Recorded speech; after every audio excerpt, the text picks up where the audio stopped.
Šta se radi? Plaža Aleksandar ograđena, druže moj, kao da će im ponijeti neko kamen.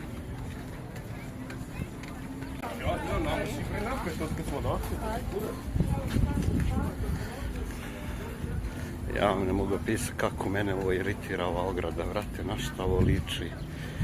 Ovo nema ni od Mediterana.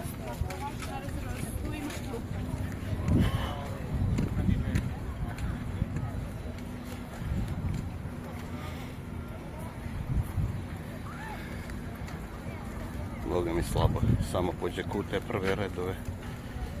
Što je ona dobra mačka što ulazi u vodu. Tišina, ništa vidjeli niste.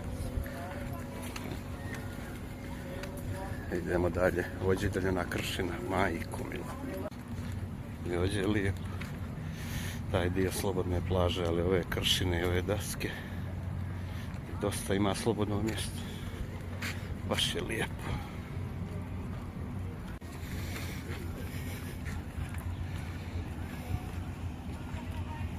Evo je ljepote.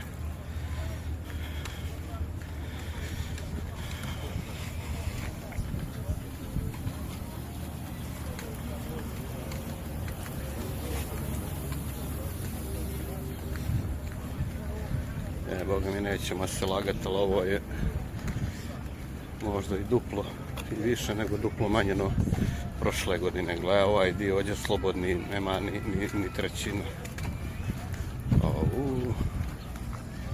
Da je ovdje ranije bio kafić, sad ne mogu ni orijentisati. Ali nema ovdje kod Loboke ležaljki, da više ne pitate.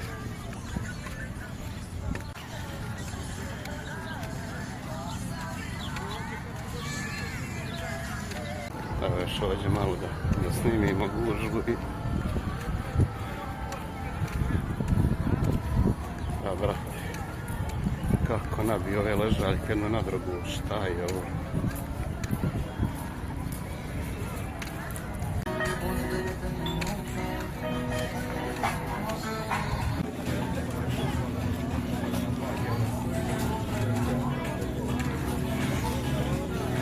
Ovo, brate moj, na sred puta, gledaj ovo. Šta se radi? I eto, s ovim kadrovima završavamo ove, ne znam ni koliko će biti epizode iz Budve, pa evo vidite.